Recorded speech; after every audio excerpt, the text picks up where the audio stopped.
This is Cornstalks and Sports Talk, your go-to Iowa-based sports show, hosted by the one and only Eliot Clough. What's up, Cedar Valley, and hello to the Hawkeye State. This is Cornstalks and Sports Talk, your Iowa-based sports show here on AM 950 KOEL and KOEL.com, hosted by me, UNI insider for Town Square Media, Eliot Clough, at Eliot Clough on Twitter. Good stuff again on today's show. Shocker, I know.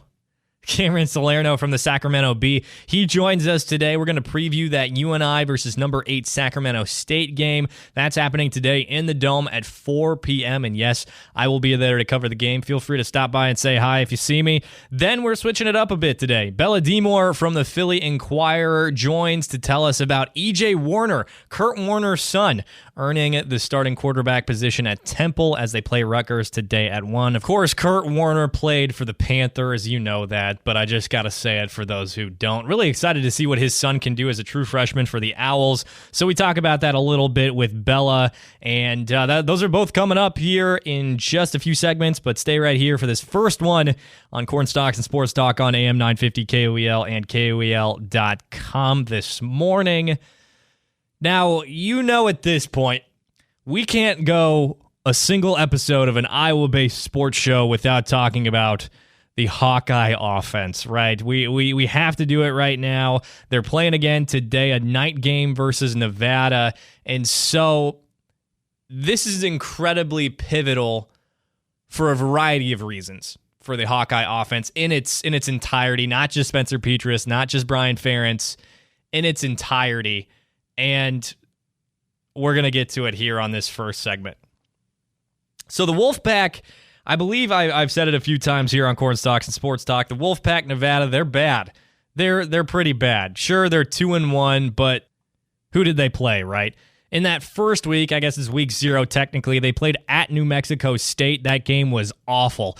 I hadn't seen football in months. You hadn't seen football in months, and I couldn't watch it. They won 23-12.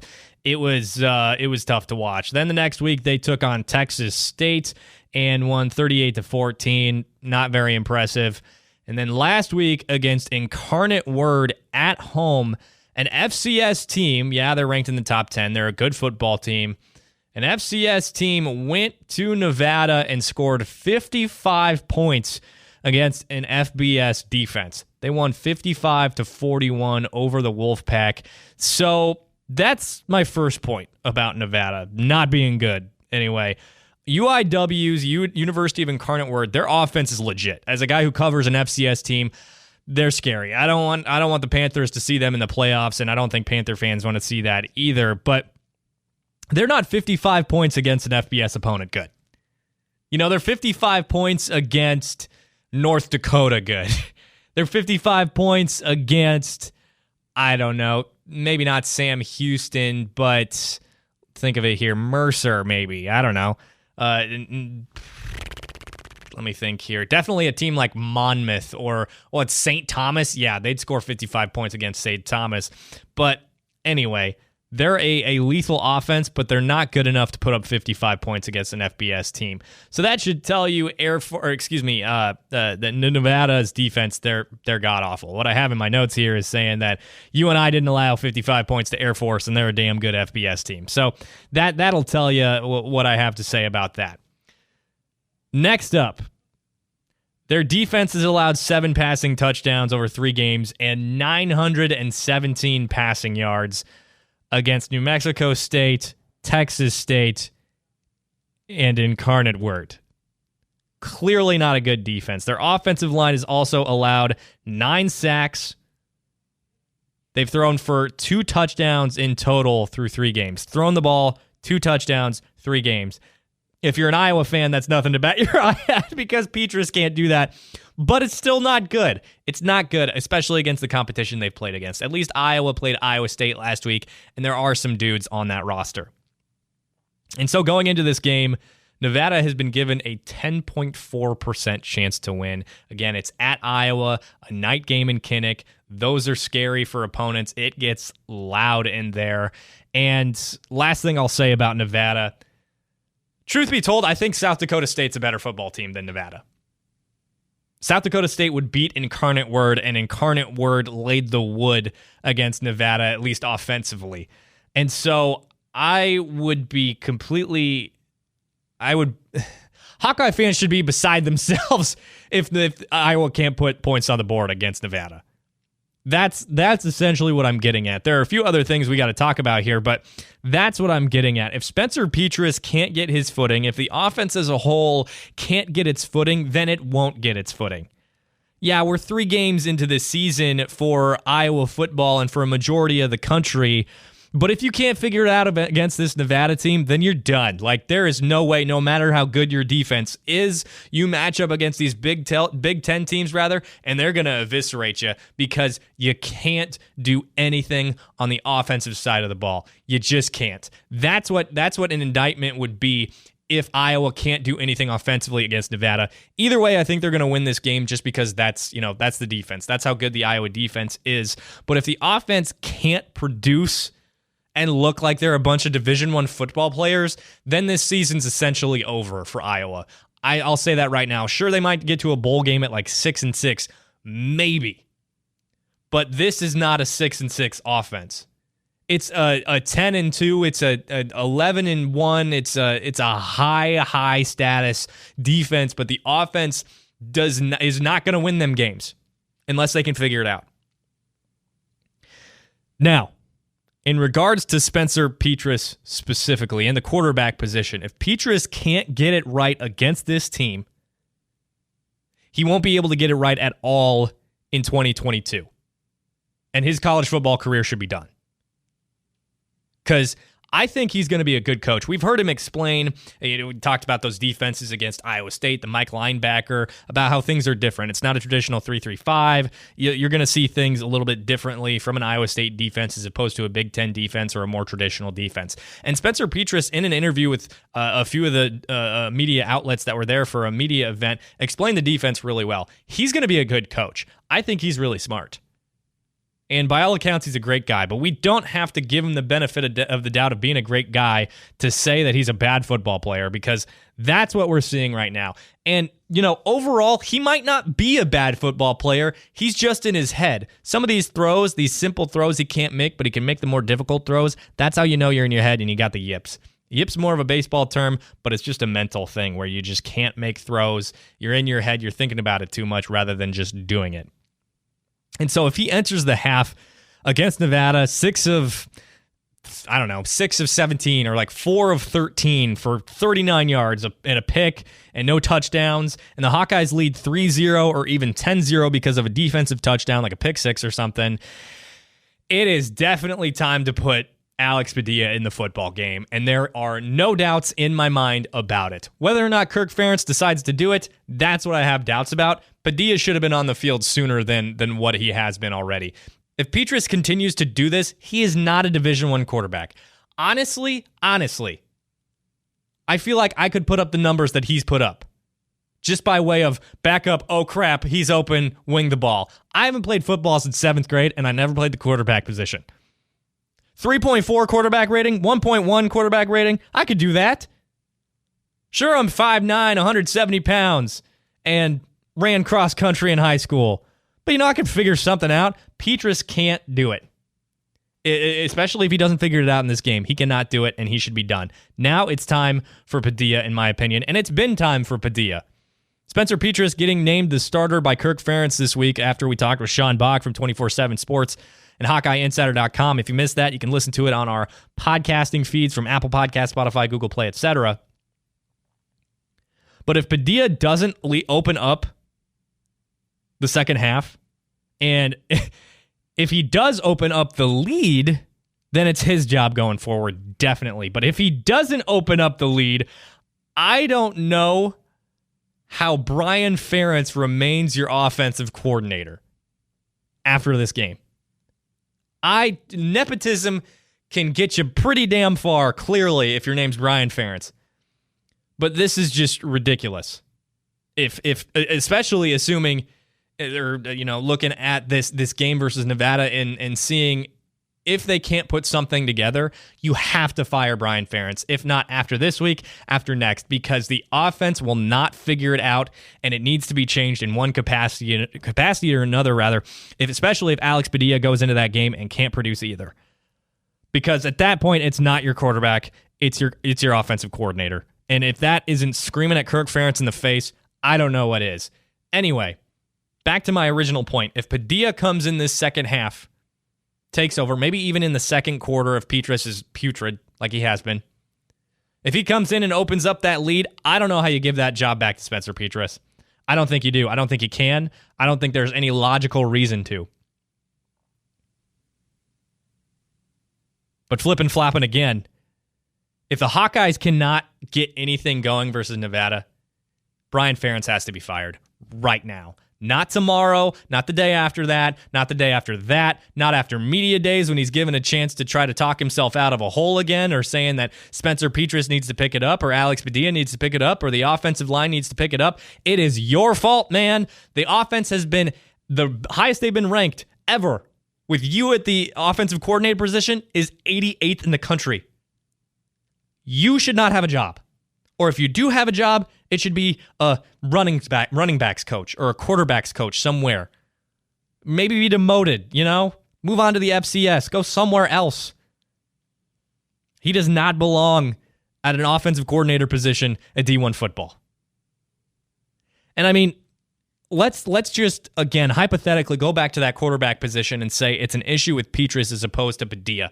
I mean, if neither of them can get it done, Joey Labus, the unknown, the third-string quarterback, Joey Labus, who has some legs, I mean, I think he's going to be decent. I'm excited to see him, given some time. And then, of course, James Reeser and Marco Lainez, they're coming up. But I'd take Labus's unknown.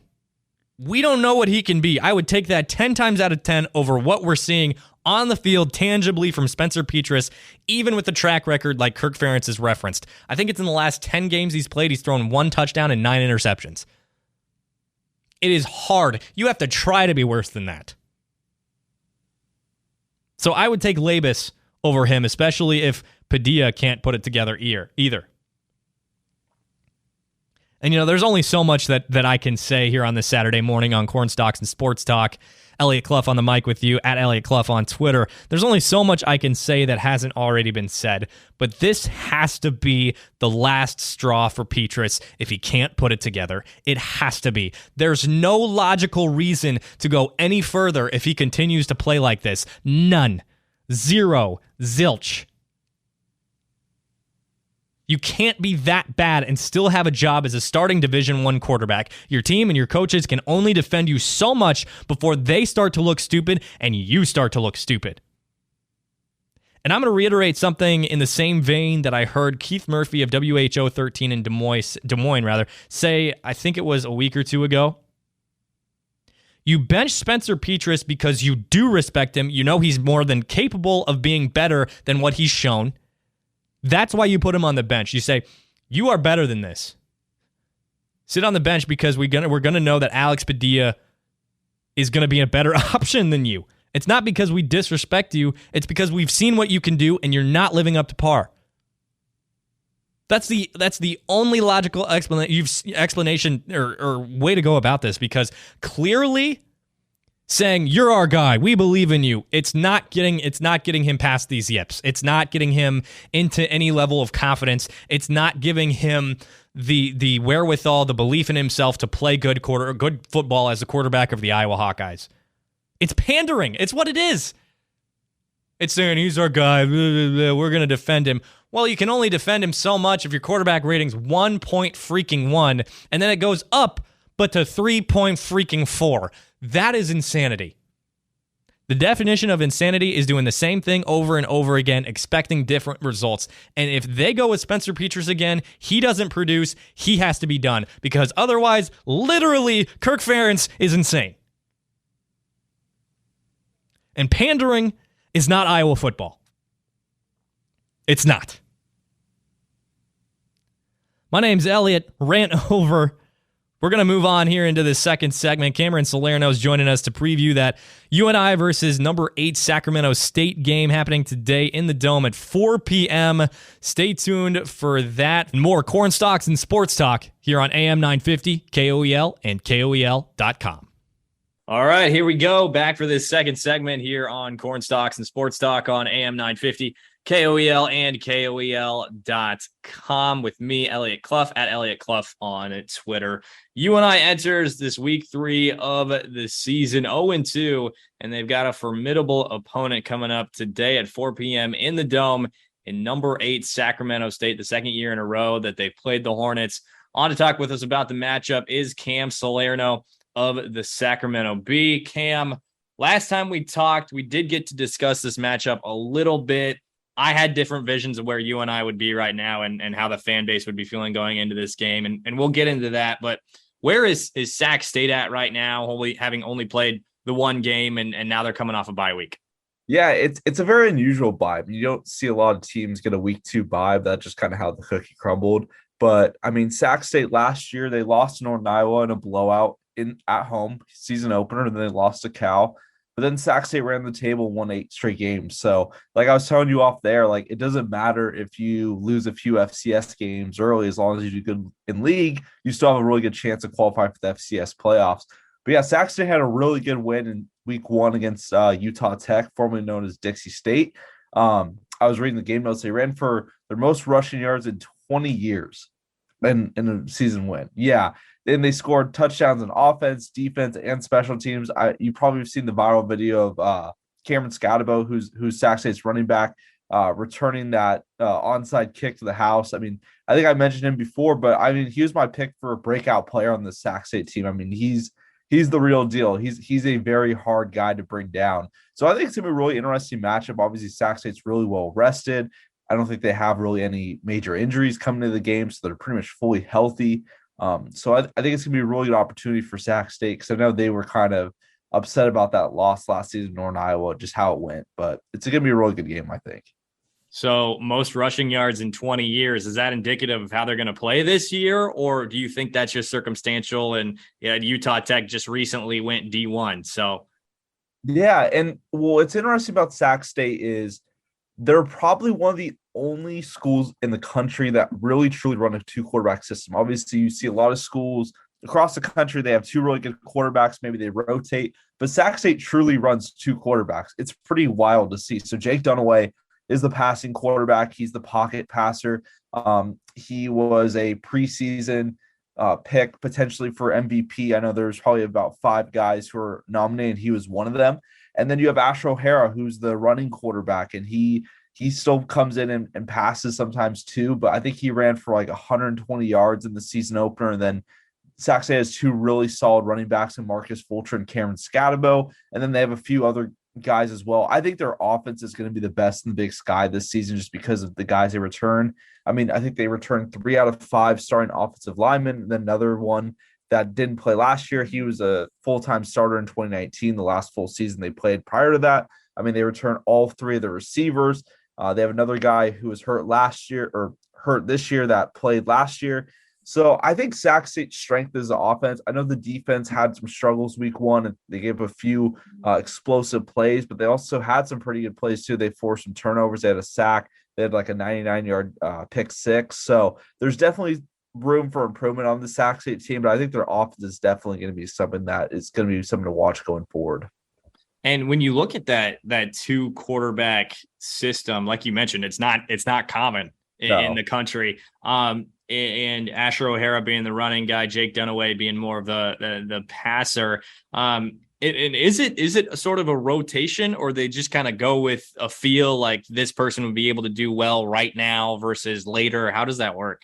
It's pretty wild. They sub out quarterbacks like they do like receivers or running backs. Like, so Dunaway will come in and O'Hara will come in, and like it's 3rd and 5 and Dunaway is coming out and O'Hara's coming in. So it really is circumstantial. There's not like okay, you have the first drive, you have the second drive type thing. It's literally like, okay, Jake Dunaway might play the first 3 plays of the drive, and then Asher O'Hara is going to come in a running situation. But Yeah, I mean O'Hara, I think rushed for 120 yards, like I said, and he's just explosive. He's a guy who, I mean, he went viral last year too against Cal. Like he tried to hurdle over someone, he kind of spun around the air, like he hurdles people. He's electric, and I mean having him and it's Gadabo as running backs, and well, I mean O'Hara's a quarterback, but I mean he is kind of a running back too, where just in the sense where he runs the ball a lot, and same with Fulcher as well.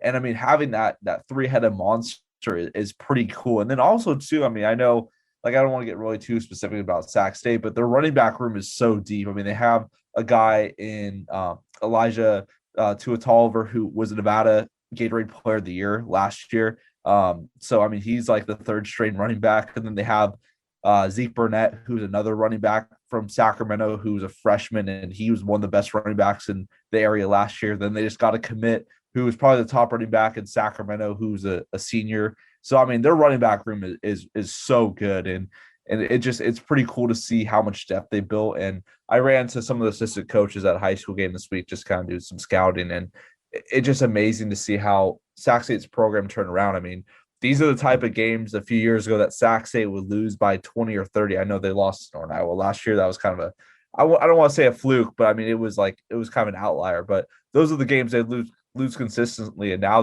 it's games are in every year. So I think it's really cool to see Sac State really turn around the program, and it's because of Troy Taylor, their head coach.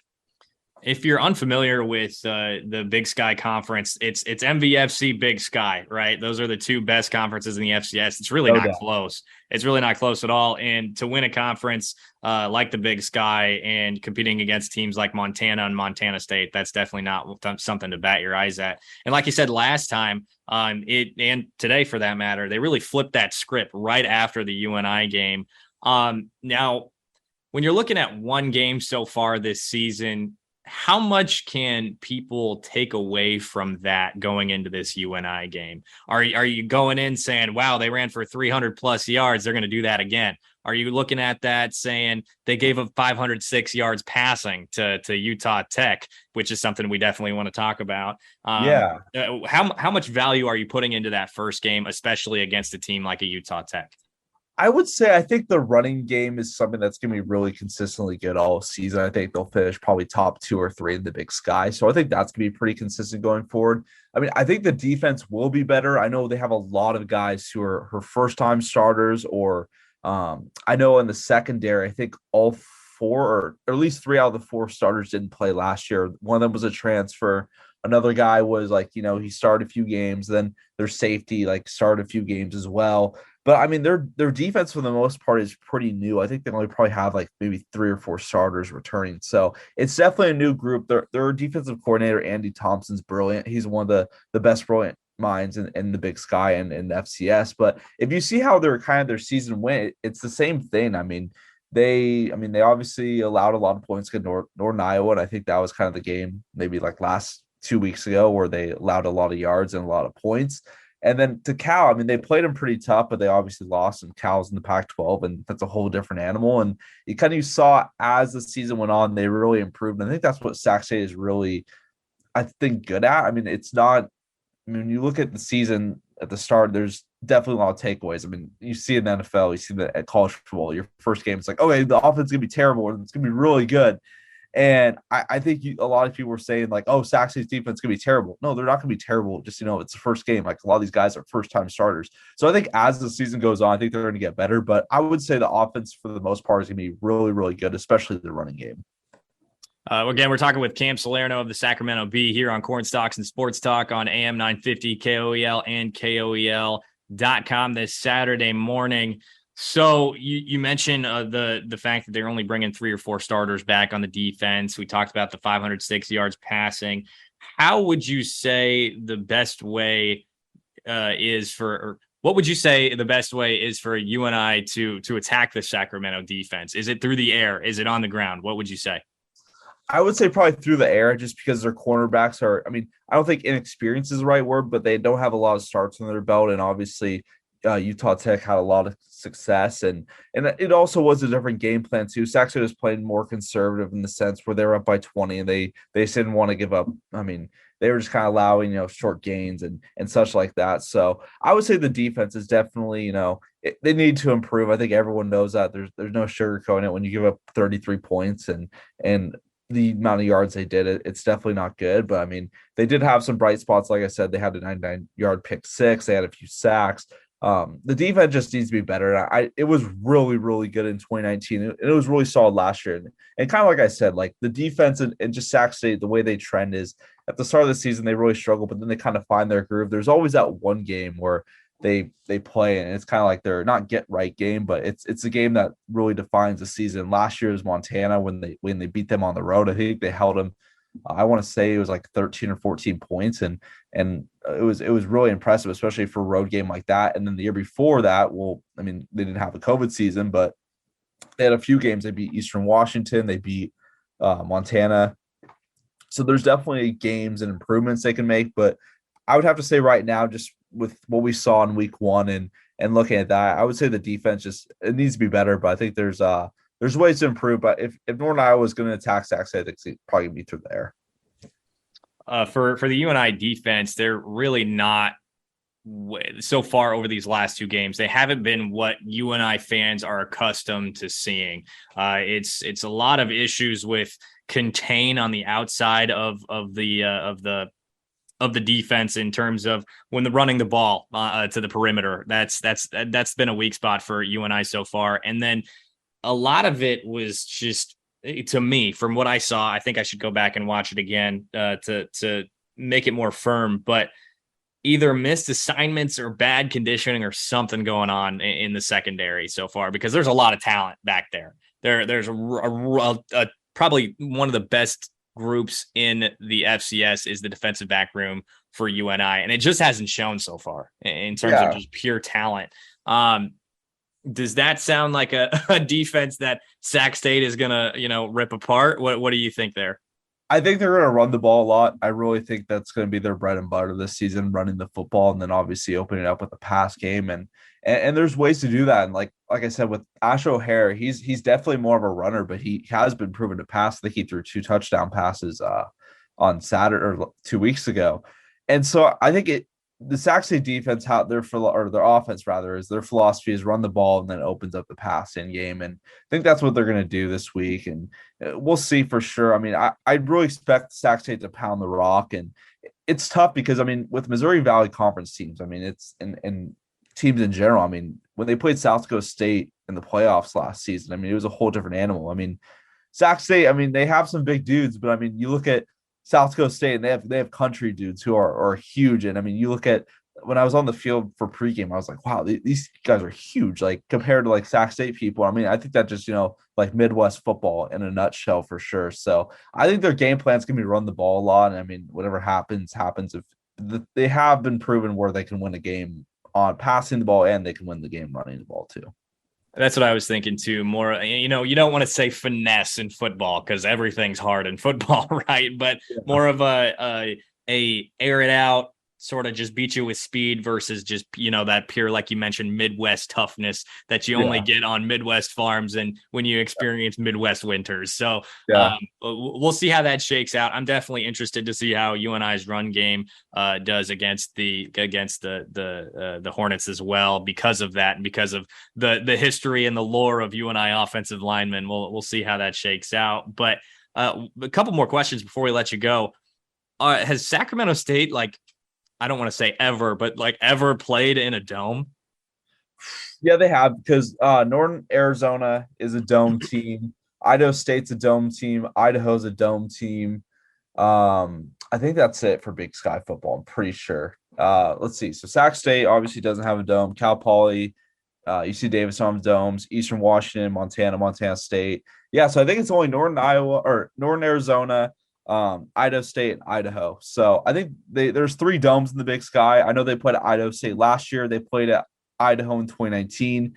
And what's the other one? Oh, they played at Northern Arizona in 2019 as well. So yeah, they have played in domes, and I think it is a different game. I mean, I know it's interesting you say that because their Big Sky opener last season was against Idaho State in the dome, and they really struggled. I think it was like a 17-16 game or some really close game, if I remember right. I know Idaho State, I think, missed a field goal that would have potentially won the game or put them ahead late.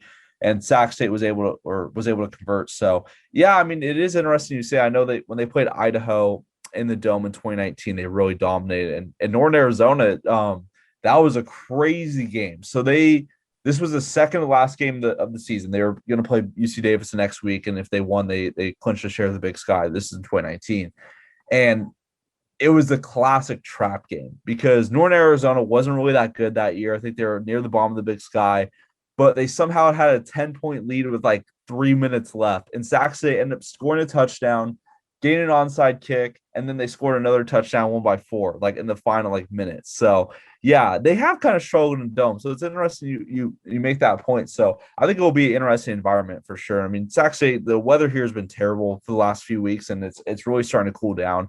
It was in it was 115 last week, hottest temperature ever in Sacramento.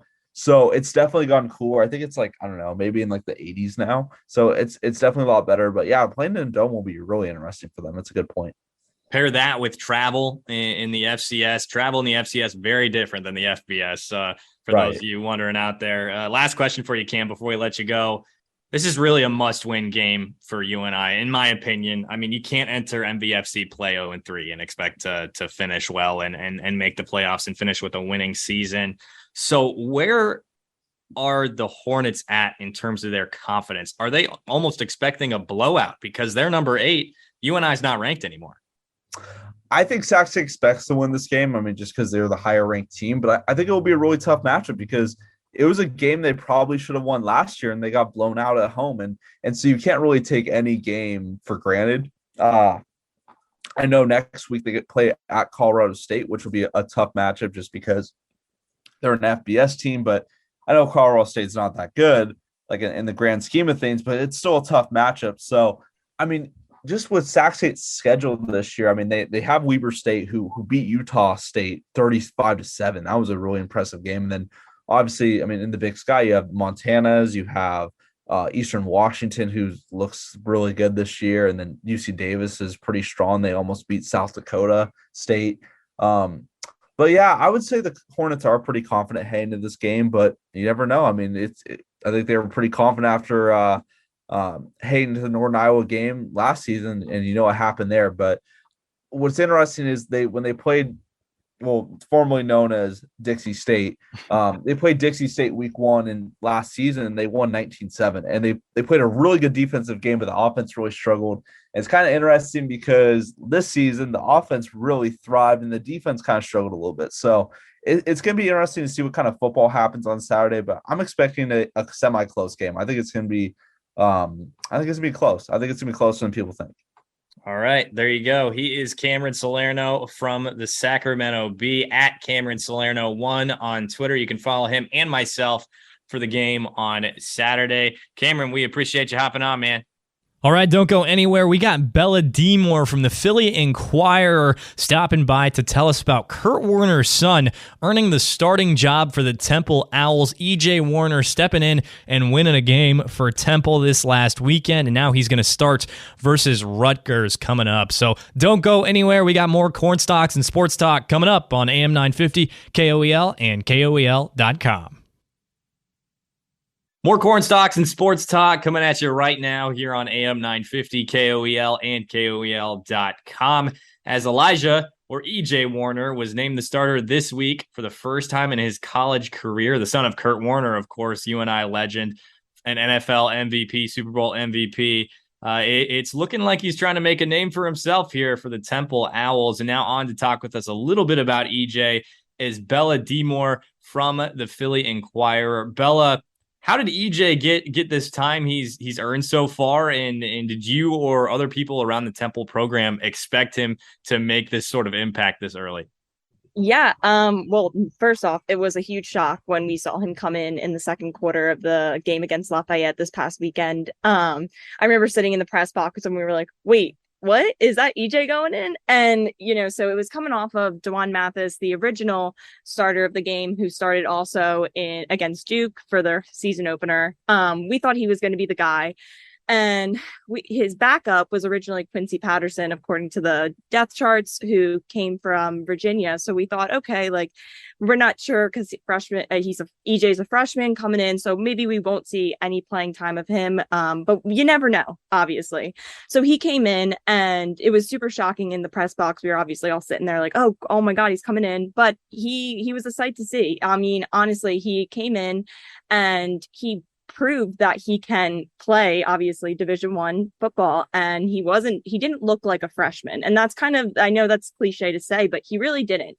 He had great confidence just standing there in the pocket and knowing that, there's probably all the defensive line was coming at him, and he just had this nice mobility within his feet to stay in the pocket and make accurate passes. So yeah, he came in and really proved himself during the second quarter of that game, and then played throughout the rest of those 3 quarters. And so you mentioned Quincy Patterson, who was initially the backup transfer from Virginia, I'm assuming. Yes. Yeah. Okay. And then Dwan Mathis, I read somewhere that he was a transfer from Georgia. That is crazy. Yeah. So that's also been kind of the talk too of, Mathis was this guy, he comes from Georgia, has a really interesting story and his background and everything, and came in as a very high prospect, during his recruiting process. So he came into Temple, and initially everyone, when he did come in during that time of last year under Rod Carey, we all thought, okay, DeJuan Mathis is the guy, he's going to be the guy. And it obviously, it took a turn, with last year was an interesting situation. They had Justin Lynch come in who also had connections with Rod Carey through Northern Illinois. And then that kind of stirred the pot a little bit of, okay, DeJuan Mathis didn't feel like he belonged in a sense to the starting spot. So that he talked about transferring out of Temple, but then obviously with the head coaching changes that change that perspective of his. Probably that's what we've heard. He came in with a clean slate, wanted to help turn the program around. And so that was kind of the shock. But DeJuan Mathis, I think he has great he can really throw long down the field, but I think he has certain decision making skills that shows the kind of inconsistency of him. The last 2 games he's fumbled the ball, so it's twice, and in that game in particular against Lafayette he fumbled twice. So that was kind of the decision that went for Drayton, that went into that of saying, like, you know what, after 2 fumbles I gotta do something. You can't. He didn't want to lose this game against Lafayette. That was really the ultimate decision that went into bringing in EJ, and EJ won the game for them. I mean, what it looked like in only watching the highlights, I wasn't able to watch the whole game, but what it looked like with EJ was the offense just got a shot of adrenaline in its arm. Would you agree with that? Yeah, I mean, definitely. I think at first, once he started to get a little bit more comfortable making, those 10-yard passes, and then once they got into the end zone, he really, I think during that drive of when he came in, he launched it into the end zone into a particular spot. It wasn't like to a direct person. And then Ian Stewart, who is a transfer from Michigan State, he came in just going directly to that spot and caught the pass, and it was beautiful. It was honestly, like, I don't know if it was the play calling, if he decided to do that himself, but it was really, you could tell the energy just 100% changed after he made that touchdown he threw that touchdown to Ian Stewart. It was really incredible. Again, we're talking with Bella DiAmore from the Philly Inquirer, a little bit about Kurt Warner's son, EJ Warner, here on Cornstalks and Sports Talk this Saturday morning on AM 950 KOEL and KOEL.com. Now, with those plays that he made, I mean, what my question regarding this is, what do his teammates think of him? I mean, I can't imagine he has been able to build that much rapport, not only as a freshman, but having only played 3 quarters with these guys.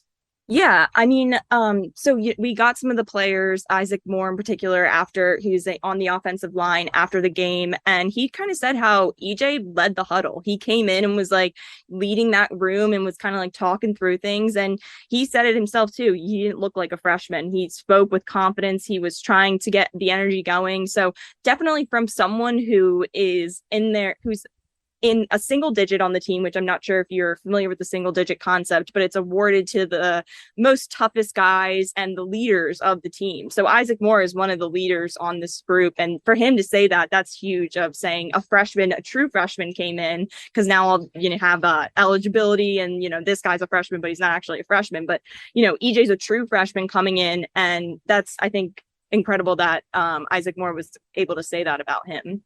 Now, I imagine you've interacted with him a little bit. Can you see some of those qualities, those leadership qualities, intangibles that a freshman might not necessarily have developed this early? Yeah, honestly, we haven't had the chance to speak with EJ. Just he wasn't available during those during the media availabilities. He wasn't made available to us, but just kind of seeing from a distance of how he goes about, on the sidelines with his teammates. He goes about it as a pro, almost, like just with the way he goes about the game. And I think that's huge for a freshman. And maybe it comes from from stories that we've heard and done. His dad Kurt was a huge part of his developing process, so I think to have that voice, to have that kind of mentality already, maybe comes from his dad of instilling that, and his brother at a young age. Now, you mentioned the teammates, you mentioned himself having that confidence. Does Stan Drayton have that confidence in him? I think that's the number one question, obviously, when you're looking at future playing time for EJ. And do you think that Stan Drayton's head coach for Temple, by the way, for those of you Iowa fans who don't know that, but for EJ to continue to be the guy going forward, it doesn't seem that Stan Drayton has that confidence quite yet, which is understandable given that how little he's played and the fact that he's a freshman. How much confidence does Stan Drayton have in him at this point, and what do you think EJ needs to do to solidify having that job going forward? Yeah, I mean, from talking to Stan Drayton on Monday, because that's when every Monday we'll always get a press, availability with Drayton, and we kind of just go through the game. And he talks about how, he always rewatches the film and he goes through it, and he liked what he saw from EJ. He was really impressed. He said the words pleasantly surprised of, one, just the way that he was able to handle himself under that pressure, the way he was able to take getting tackled by these defensive linemen and still get back up and make another play.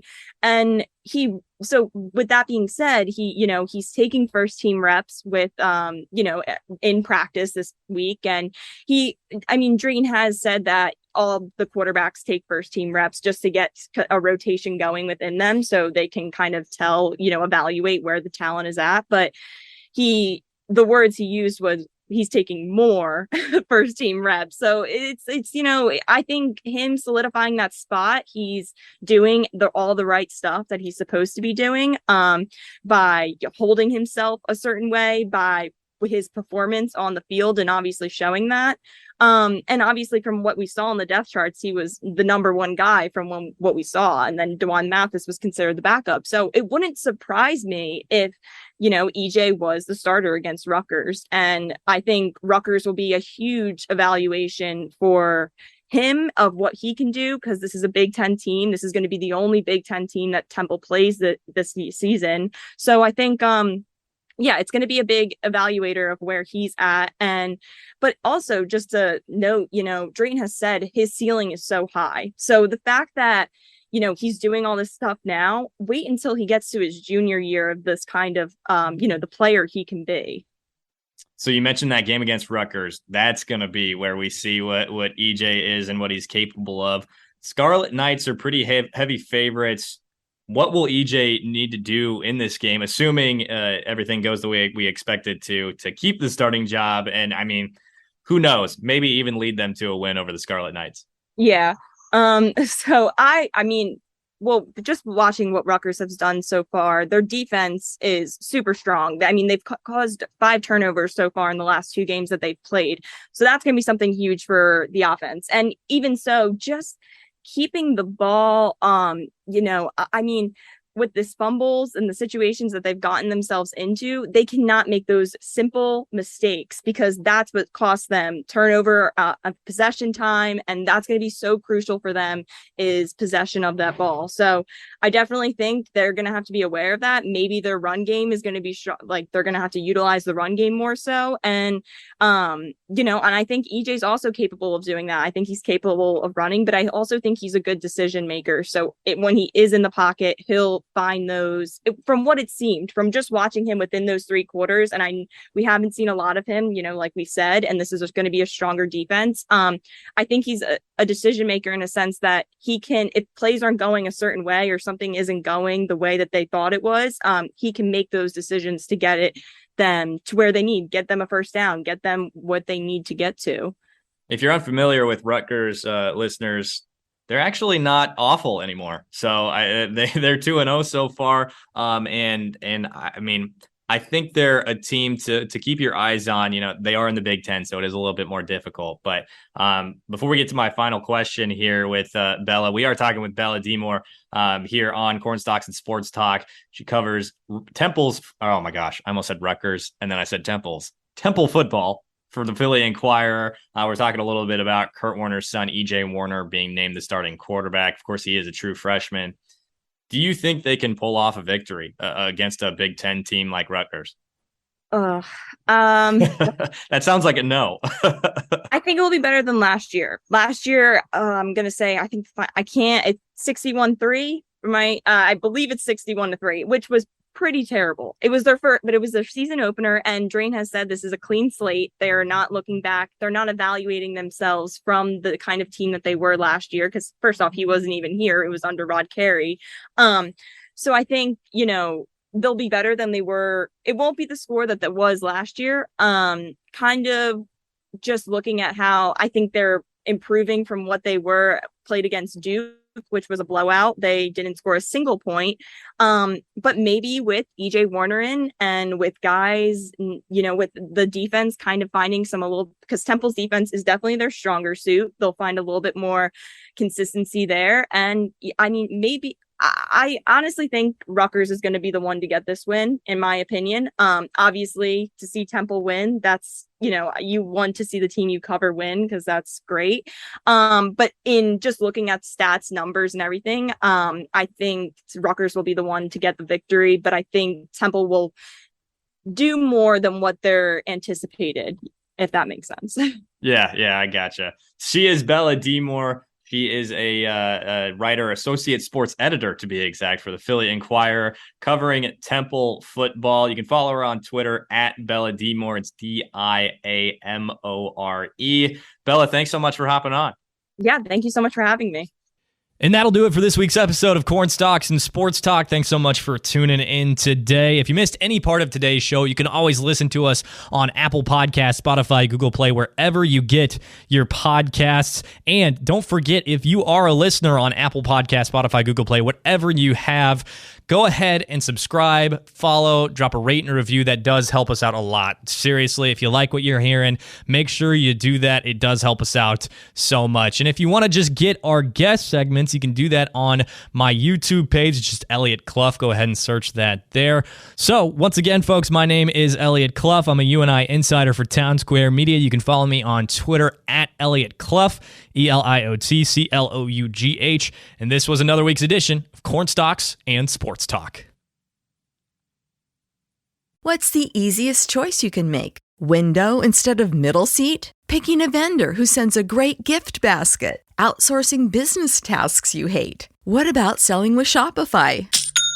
Whether you're selling a little or a lot, Shopify helps you do your thing, however you cha-ching. Shopify is the global commerce platform that helps you sell at every stage of your business. From the launch your online shop stage to the first real-life store stage, all the way to the did we just hit 1 million orders stage. Shopify's there to help you grow. Whether you're selling scented soap or offering outdoor outfits, Shopify helps you sell. Wherever and whatever you're selling, Shopify's got you covered. Sign up for a $1 per month trial period at shopify.com/try. Go to shopify.com/try now to grow your business, no matter what stage you're in. Shopify.com/try.